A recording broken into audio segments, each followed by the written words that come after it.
তারেক জিয়ার জন্য সবচেয়ে বড় চ্যালেঞ্জ তার দল কন্ট্রোল করা। তার বোঝা উচিত অপোজিশনে আছে সুসংগঠিত জামাত শিবির সহ জুলাই সংশ্লিষ্ট সব গ্রুপ। তাছাড়া বাংলাদেশের বৃহত্তর একটা অংশ ভারত ও শাহবাগ বিরোধী। তাছাড়া লীগের প্রতিও জনগণ জিরো টলারেন্স। এক কথায় বাংলাদেশের ইতিহাসে এই প্রথম কোনো প্রধানমন্ত্রী সবচেয়ে চ্যালেঞ্জের মুখোমুখি।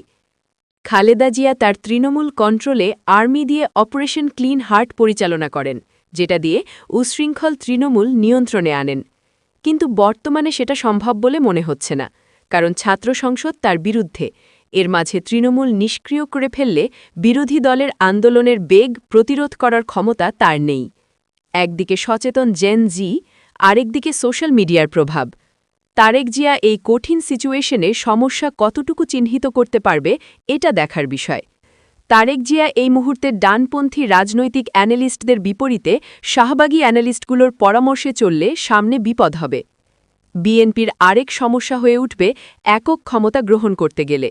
বিএনপি যদি ৬০ ভাগ ক্ষমতা নিজ দলের আর বাকি ৪০ ভাগ ক্ষমতা বিরোধী দলকে দিয়ে রাখে, তাহলে সম্ভব পরিস্থিতি ব্যালেন্স রাখা। এই ব্যালেন্স তার তৃণমূলকে একটু হলেও নিয়ন্ত্রণে রাখবে। বিএনপি এই ঐতিহাসিক ভুল রিপিট করবে বলে মনে হচ্ছে। সে যদি ডানপন্থী রাজনীতির পথ খোঁজে না নেয়, তাহলে ঘুরে ফিরে দেশটা আবারও অস্থিতিশীল হবেই। দেশের জন্য অন্তত ২ বছর স্থিতিশীল রাখা প্রয়োজন। সেটা করতে গেলে যে স্মার্ট সিদ্ধান্ত নেওয়া প্রয়োজন, সেটাই দেখার বিষয় এখন।